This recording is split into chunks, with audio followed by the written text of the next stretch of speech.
A record number of Americans, upwards of 67 million, go to the polls to elect the 35th President of the United States. Citizens from Maine to Hawaii record their choices as the attention of the entire globe focuses on the contest for the leadership of the most powerful nation of the free world. The Democratic nominee is an early favorite, and first returns bear out predictions in Mr. Kennedy's favor.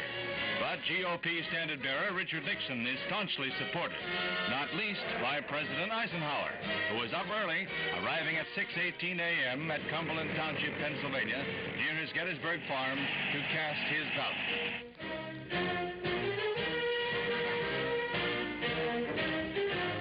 Notwithstanding Ike's support, Pennsylvania's crucial 32 electoral votes were carried by Kennedy.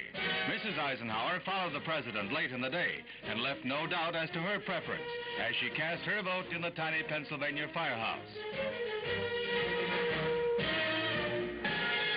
Eager crowds gathered outside the West End branch of the Boston Public Library as Senator Kennedy and his pretty wife arrived at the polling place early on Election Day before flying on to Cape Cod to await the outcome.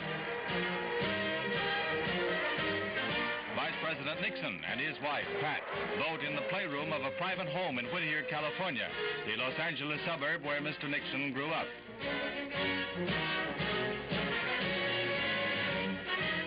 Nixon's running mate on the GOP ticket, Ambassador Henry Cabot Lodge, was almost totally overshadowed on Election Day by the popular concentration on the principles in one of the most strenuously contested election battles in the nation's history. Senator Lyndon Johnson, Mr. Kennedy's running mate, shared his counterpart's plight this Election Day, as the vagaries of the popular ballot resulted in one of the closest national elections since 1916. An early lead established by Kennedy dwindled as Western and rural reports came in, although a favorable trend was established in the early hours, as the Democratic Party nationally won 15 governorships and maintained its leadership in Congress and the Senate. The early Kennedy drive bogged down through the long hours of the night. As local districts tallied their results, the Kennedy column recorded an electoral vote frustratingly short of the 269 necessary to win.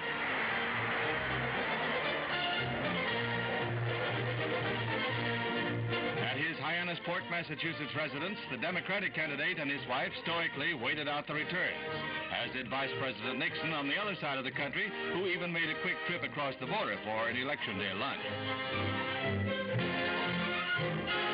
That night, Mr. Nixon appeared at local GOP headquarters with his wife to the cheers of campaign workers.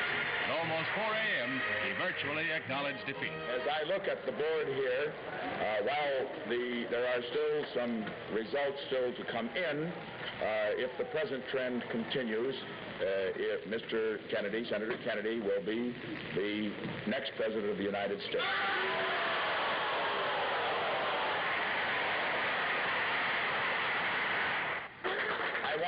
I want Senator Kennedy to know, and I want all of you to know, that certainly if this trend does continue and he does become our next president, that he will have my wholehearted support and yours.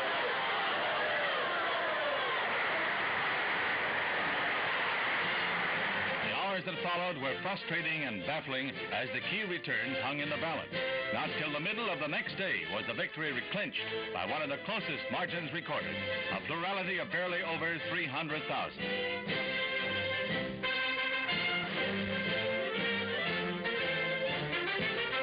Unexpectedly delayed climax saw Senator Kennedy the victor with a clear margin of electoral votes. At 43 years of age, he is the youngest man ever voted into the White House and the first Catholic chief executive in the history of the nation, with victories in the Southern Bible Belt as well as the industrial centers of the North to attest the shattering of a long-standing political taboo. In Mr. Kennedy's first public appearance after his election, accompanied by his wife Jacqueline, his father, Financier Joseph Kennedy, makes his first appearance since the campaign began. And the weary president-elect makes his first address in his new capacity, reading aloud his answer to Mr. Nixon's message of congratulations. In reply to the Vice President, I sent him the following wire.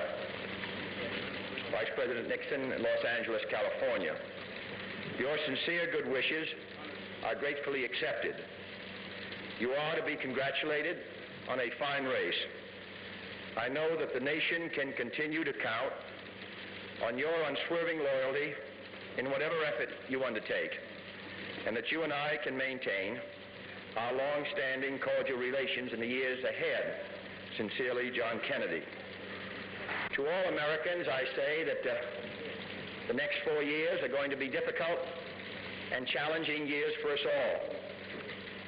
The election may have been a close one, but I think that there is general agreement by all of our citizens that a supreme national effort will be needed in the years ahead to move this country safely through the 1960s.